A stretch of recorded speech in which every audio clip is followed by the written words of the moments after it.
नमस्कार। आज हम श्रीमद् भगवद गीता के एक बहुत ही कह सकते हैं गूढ़ अध्याय पर बात करने वाले हैं। 13वां अध्याय। जी नमस्ते। ये अध्याय है क्षेत्र क्षेत्रज्ञ विभाग योग। इसमें मतलब जो हमारा अनुभव का दायरा है क्षेत्र, और जो उसे जानने वाला है क्षेत्रज्ञ, इसके भेद को समझाया गया है। हाँ, और इसके लिए हमारे पास एक व्याख्यान के कुछ अंश हैं जो इसी अध्याय को हिंदी में समझाते हैं। तो आज हम इसी स्रोत की मदद से समझने की कोशिश करेंगे कि ये क्षेत्र क्या है, मतलब ये शरीर, ये प्रकृति, और क्षेत्रज्ञ वो आत्मा, वो चेतना क्या है। बिल्कुल, ये खुद को जानने की एक तरह की यात्रा है। और देखिए, शुरुआत ही कितनी सीधी और गहरी बात से होती है। भगवान कृष्ण कहते हैं अर्जुन से कि इदम शरीरम कौन्तेय क्षेत्रमित्यभिधीयते। हाँ, मतलब हे अर्जुन, ये जो शरीर है ना, इसी को क्षेत्र कहा गया है। सुनने में तो लगता है कि हाँ ठीक है, ये बॉडी, पर क्या बात सिर्फ इस फिजिकल बॉडी तक ही सीमित है? नहीं नहीं, यहीं पर बात गहरी हो जाती है। स्रोत इसको बहुत फैलाकर बताता है। ये क्षेत्र सिर्फ ये हाड़ मांस का ढांचा नहीं है। अच्छा, तो फिर और क्या क्या है इसमें? इसमें वो सब कुछ है जिससे ये बना है और जिससे हम अनुभव करते हैं, जैसे वो पंच महाभूत, पृथ्वी, जल, अग्नि, वायु, आकाश। फिर हमारा अहंकार, हमारी बुद्धि, और वो अव्यक्त मूल प्रकृति भी, जिससे सब कुछ बनता है, वो भी क्षेत्र का ही हिस्सा है। ओहो, यानी सिर्फ बाहर की दुनिया नहीं, हमारे अंदर की चीजें भी। जी हाँ, बिल्कुल।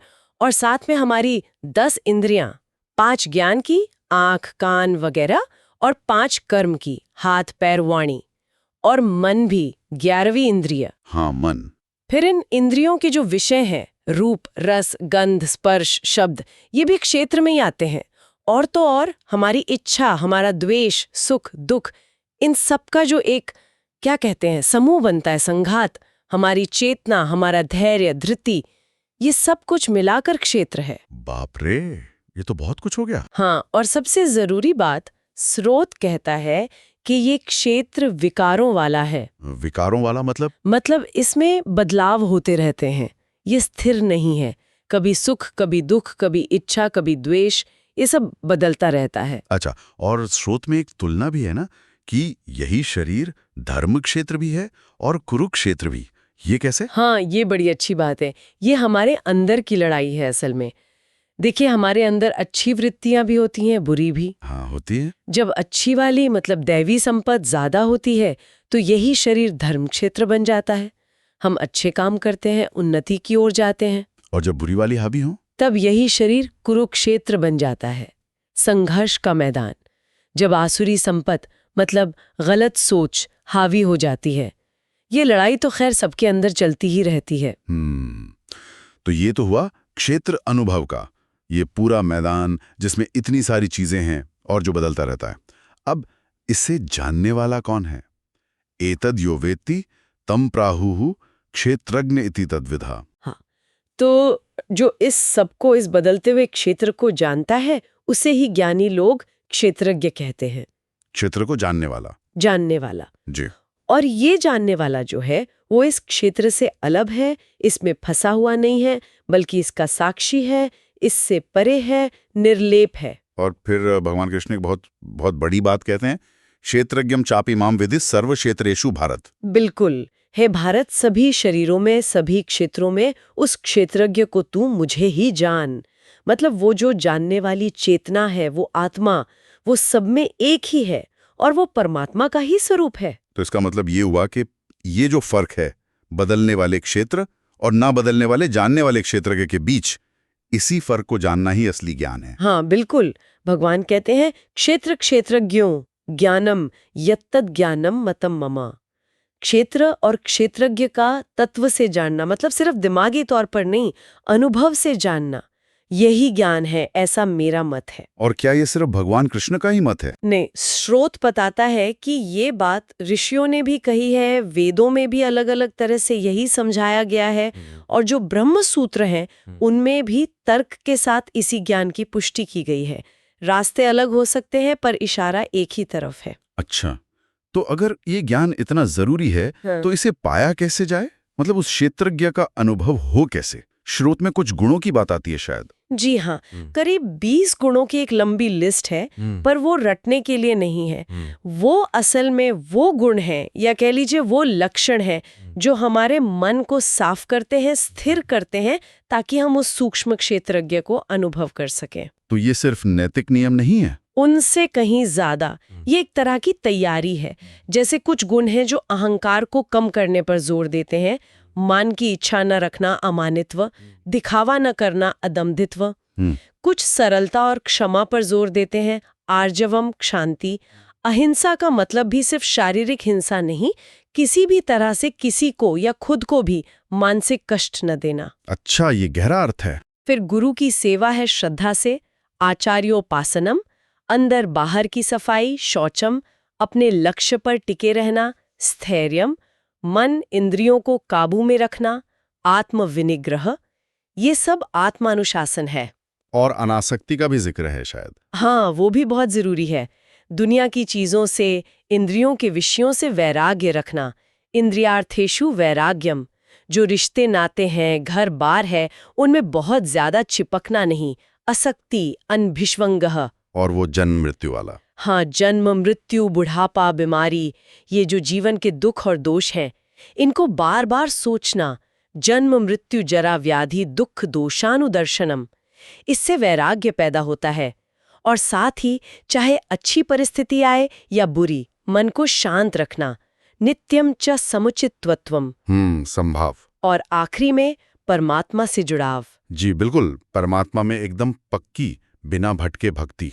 मयि चान्यन्य योगेन भक्तिर अव्यविचारिणी। एकांत जगह पर रहना, विविक्त देश सेवित्वम, ज्यादा भीड़ भाड़ पसंद न करना, अरतिर्जन संसदी। और अध्यात्म ज्ञान में लगे रहना, अध्यात्म ज्ञान नित्वत्वम। और उस ज्ञान का जो सार है वो परमात्मा, उसका अनुभव करना, तत्व ज्ञानार्थ दर्शनम।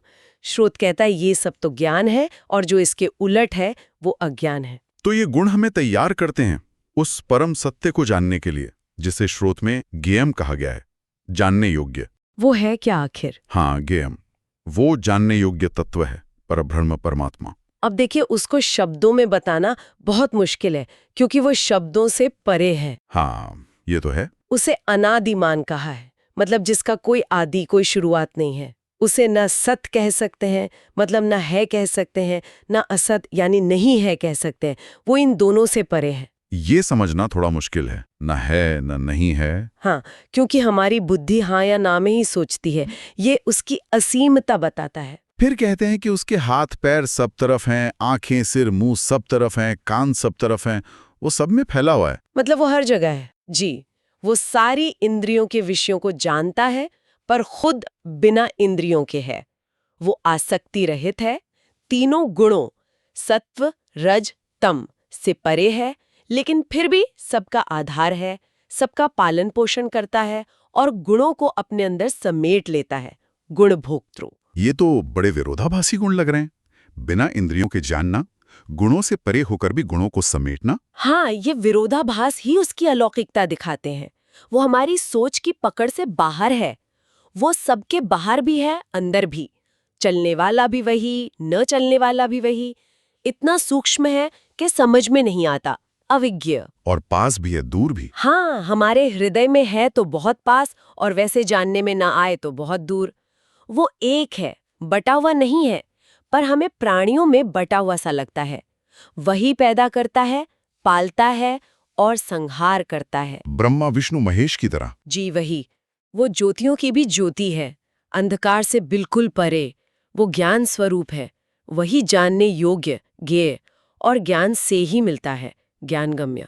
और सबसे खास बात, वो सबके हृदय में बैठा है। सबके हृदय में। इस गहरे वर्णन के बाद बात प्रकृति और पुरुष की आती है। जी। क्या ये वही क्षेत्र और क्षेत्रज्ञ है? हाँ, काफी हद तक। श्रोत उन्हें एक तरह से उन्हीं का दूसरा नाम बताता है। जिसे पहले क्षेत्र कहा, उसे अब प्रकृति कह रहे हैं, और क्षेत्रज्ञ को पुरुष। अच्छा। और कहा है कि ये प्रकृति और पुरुष दोनों ही अनादि हैं, इनकी कोई शुरुआत नहीं है। और जितने भी बदलाव हैं, विकार हैं, और जो तीनों गुण हैं, सत्व रज तम, ये सब प्रकृति से ही पैदा होते हैं। तो प्रकृति ही कारण है इन सबका? हाँ, शरीर और इंद्रियों को पैदा करने में प्रकृति ही कारण है। कार्यकरण कर्तृत्व हेतु प्रकृतिरुच्यते। और पुरुष का क्या काम है फिर, आत्मा का? पुरुष यानी आत्मा, वो प्रकृति से पैदा होने वाले सुख दुख को भोगने में कारण कहा जाता है। पुरुषः सुख दुखानाम भोक्तृत्व हेतुरुच्यते। भोगने में कारण, वो भोगता क्यों है? क्योंकि वो प्रकृति में स्थित है, उससे जुड़ा हुआ महसूस करता है। इसी जुड़ाव के कारण वो प्रकृति के गुणों, सुख दुख वगैरह का अनुभव करता है। और यही गुणों का संग, यही आसक्ति हमें बार बार अच्छी बुरी योनियों में जन्म दिलाती है। मतलब जब तक ये जुड़ाव है तब तक जन्म मरण चलता रहेगा। जी हाँ, ये चक्र तभी टूटता है जब ये संग या जुड़ाव खत्म होता है। तो ये पुरुष या आत्मा जो शरीर में है, क्या वो बस एक लाचार भोगने वाला ही है या उसकी कोई और स्थिति भी है? नहीं, लाचार नहीं है। स्रोत कहता है कि देह में रहते हुए भी ये पुरुष असल में पर है, यानी प्रकृति से परे, अलग है। शरीर में उसकी स्थिति के कई स्तर बताए हैं जो एक तरह से उसके विकास की यात्रा दिखाते हैं। अच्छा, जैसे? सबसे पहले वो उपदृष्टा है, यानी एकदम पास बैठा हुआ साक्षी, बस देखता रहता है, हम अच्छा करें या बुरा वो दखल नहीं देता। सिर्फ साक्षी। हाँ, फिर जब साधना बढ़ती है तो वही अनुमंता बनता है, यानी सहमति देने वाला, अनुभव कराने वाला। और साधना बढ़े तो भरता बन जाता है, हमारा पालन पोषण करने वाला, ध्यान रखने वाला। फिर और गहरे जाने पर भोक्ता बनता है, मतलब हम जो भी यज्ञ तप अच्छे कर्म करते हैं वो उसे ग्रहण करने लगता है। और उसके बाद वो महेश्वर बनता है, महान ईश्वर, प्रकृति का स्वामी। और सबसे ऊंची अवस्था है परमात्मा, जब वो परम तत्व से पूरी तरह एक हो जाता है। तो ये एक सीढ़ी है साक्षी से परमात्मा तक। वाह, ये तो चेतना के विकास का पूरा नक्शा सा लग रहा है। तो फिर इस सारी समझ का, इस यात्रा का आखिरी लक्ष्य क्या है? मुक्ति कैसे मिलेगी? इसका जवाब बिल्कुल साफ दिया है। यम एवं वेत्ति पुरुषम प्रकृतिम च गुणैः सह सर्वथा वर्तमानो अपि न स भूयो अभिजायते। इसका क्या मतलब हुआ? मतलब जो इंसान इस तरह पुरुष को जो साक्षी से परमात्मा तक है और गुणों के साथ प्रकृति को तत्व से जान लेता है, मतलब अनुभव कर लेता है, वो चाहे दुनिया में कैसे भी कर्म कर रहा हो, वो फिर से जन्म नहीं लेता। यही मुक्ति है। यही मुक्ति है। अच्छा, तो इस अनुभव तक पहुंचने के क्या अलग अलग रास्ते भी बताएं? सबके लिए एक ही रास्ता तो नहीं होगा? नहीं, कई रास्ते बताएं, अलग अलग स्वभाव के लोगों के लिए। जैसे कुछ लोग ध्यान योग से अपने अंदर ही आत्मा को देखते हैं, ध्यानेन आत्मनि पश्यन्ति, ध्यान से। हाँ, कुछ लोग सांख्य योग से, अन्य सांख्येन योगेन, मतलब ज्ञान विचार से प्रकृति पुरुष का भेद समझकर खुद को जानकर कर्म करते हैं। और कुछ लोग निष्काम कर्म योग से, कर्म योगेन चापरे, फल की इच्छा छोड़कर भगवान को अर्पण करके कर्म करते हुए इसे पाते हैं। लेकिन अगर कोई ये सब ध्यान, ज्ञान, कर्मयोग सीधे सीधे ना कर पाए तो, जो मतलब बहुत ज्ञानी नहीं है या साधना नहीं कर सकते, उनके लिए क्या है? उनके लिए भी रास्ता है। श्रोत कहता है, अन्यत्वेवं जानन्ता श्रुत्वन् येभ्यो उपासते ते पिचाति तरन्त्येव मृत्युम श्रुति परायणाः। इसका मतलब है कि जो लोग खुद नहीं जानते, वो अगर दूसरों से, मतलब ज्ञानी पुरुषों से श्रद्धा से सुने और सुनकर उस पर चलें, उपासना करें, तो वो सुनने के सहारे ही इस संसार सागर से पार हो जाते हैं। अच्छा, यानी सुनना भी एक रास्ता है। सत्संग का महत्व। जी हाँ, श्रवण और सत्संग का बहुत महत्व है। अगर खुद रास्ता ना दिखे तो किसी जानकार का मार्गदर्शन बहुत मदद करता है। तो फिर हम ये कह सकते हैं कि दुनिया में जो कुछ भी बन रहा है, चाहे वो जड़ हो या चेतन, सब इसी क्षेत्र और क्षेत्रज्ञ के जुड़ने से ही बन रहा है। हाँ, भगवान यही कहते हैं अर्जुन से, यावत् संजायते किंचित सत्वम स्थावर जंगमम क्षेत्र क्षेत्रज्ञ संयोगात तद्विद्धि भरतर्षभा। हे अर्जुन, जो कुछ भी चर अचर पैदा होता है वो सब क्षेत्र और क्षेत्रज्ञ के संयोग से ही होता है, ऐसा जानो। ठीक है। और असली देखना क्या है? मतलब सही नजरिया, सच्ची दृष्टि। हम अक्सर चीजों को गलत तरीके से देखते हैं। हाँ, सच्ची दृष्टि के बारे में बहुत सुंदर श्लोक है। समम सर्वेषु भूतेषु तिष्ठन्तम परमेश्वरम विनश्यत्स्व विनश्यन्तम यह पश्यति स पश्यति। क्या मतलब इसका? मतलब जो इंसान नष्ट होती हुई सब चीजों में, सब प्राणियों में उस एक अविनाशी परमात्मा को एक समान रूप से देखता है, वही असल में देखता है। वही असल में देखता है। हाँ, क्योंकि जब वो सब में उसी एक को देखेगा तो वो खुद को मोह माया में फंसाकर अपना नाश नहीं करेगा और परम गति को पाएगा। और एक और बात है ना कि आत्मा करता नहीं है, ये समझना मुझे हमेशा थोड़ा मुश्किल लगा है। हम तो सोचते मैंने किया। हाँ, ये गहरा पॉइंट है। प्रकृत्यैव च कर्माणि क्रियमाणानि सर्वशः यह पश्यति तथात्मानम अकर्तारम स पश्यति। मतलब जो ये देखता है कि सारे कर्म तो असल में प्रकृति के गुणों द्वारा ही किए जा रहे हैं और आत्मा अकर्ता है, वही सही देखता है। पर कर्म तो हम ही करते हैं ना। देखिए, शरीर, मन, बुद्धि कर्म करते हैं जो प्रकृति का हिस्सा है। आत्मा की सिर्फ उपस्थिति रहती है। जैसे बिजली की उपस्थिति में पंखा चलता है, बिजली खुद नहीं चलती। आत्मा उन कर्मों और उनके फलों से अलग रहती है। इस भेद को समझना ही आत्मा को अकर्ता जानना है। ये मैं करता हूं वाले अहंकार से मुक्ति है। अच्छा, ये पर्सपेक्टिव है और वो अनेकता में एकता दिखने वाली बात। हाँ, यदा भूत पृथक भावम एक स्थम अनुपश्यति तत एव च विस्तारम ब्रह्म संपद्यते तदा। जब इंसान सारे अलग अलग दिखने वाले प्राणियों को एक ही परमात्मा में स्थित देखता है और उसी एक से सबका विस्तार देखता है, तब वो ब्रह्म को पा लेता है। विविधता में एकता देखना। ये बात कि आत्मा क्षेत्र में रहती हुई भी उससे लिप्त नहीं होती, इसके लिए कुछ उदाहरण भी दिए हैं स्रोत में। जी हाँ, 2 बहुत अच्छे उदाहरण हैं। पहला आकाश का। आकाश का कैसे? यथा सर्वगतः सौक्ष्म्यादाकाशम नो लिप्यते सर्वत्रावस्थितो देहे तथात्मानु लिप्यते। जैसे आकाश सब जगह है पर इतना सूक्ष्म है कि धूल, धुआं, बादल किसी चीज से लिपटता नहीं, मिलता नहीं। वैसे ही आत्मा पूरे शरीर में है पर शरीर के सुख दुख, बीमारी वगैरह से लिप्त नहीं होती। हाँ, ये अच्छा उदाहरण है। और दूसरा सूर्य का। यथा प्रकाशयति एकः कृत्स्नम लोकमिमं रविः क्षेत्रम क्षेत्री तथा कृत्स्नम प्रकाशयति भारत। सूर्य का उदाहरण। हाँ, जैसे एक ही सूरज पूरी दुनिया को रोशनी देता है पर दुनिया की गंदगी या अच्छाई से उसे कोई फर्क नहीं पड़ता, वो लिप्त नहीं होता। वैसे ही एक ही आत्मा क्षेत्री पूरे क्षेत्र, शरीर, मन, बुद्धि को चेतना देती है, प्रकाशित करती है, पर क्षेत्र के दोषों से लिप्त नहीं होती। आत्मा प्रकाशक है, क्षेत्र प्रकाशित। बहुत खूब। तो अब इस पूरे अध्याय का, इस सारी चर्चा का सार क्या निकलता है, निचोड़ क्या है? अध्याय के आखिर में यही सार बताया गया है। क्षेत्र क्षेत्रज्ञयोरेवं अंतरम ज्ञान चक्षुषा भूत प्रकृति मोक्षम च ये विदुर्यान्ति ते परम। ज्ञान चक्षु। हाँ, मतलब जो लोग ज्ञान की आंख से, सिर्फ बुद्धि से नहीं, अनुभव की दृष्टि से इस क्षेत्र और क्षेत्रज्ञ के फर्क को जान लेते हैं और साथ ही प्रकृति और उसके विकारों से छूटने का तरीका, मोक्ष, भी जान लेते हैं, वो महात्मा लोग परब्रह्म परमात्मा को पा जाते हैं।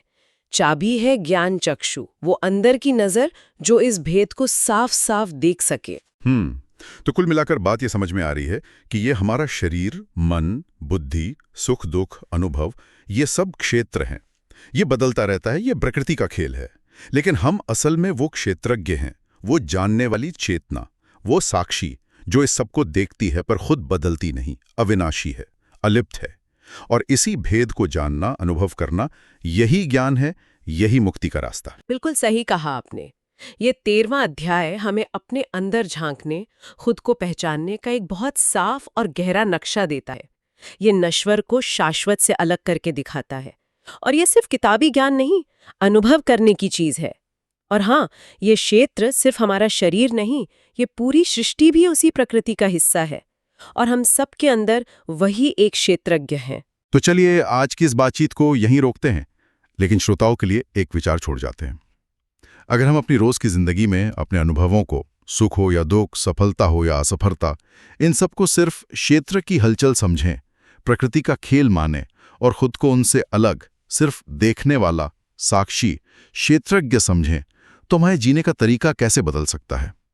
क्या होगा अगर देखने वाला क्षेत्रज्ञ हमारी असली पहचान बन जाए, ना कि देखा जाने वाला दृश्य क्षेत्र? इस पर जरूर सोचिएगा।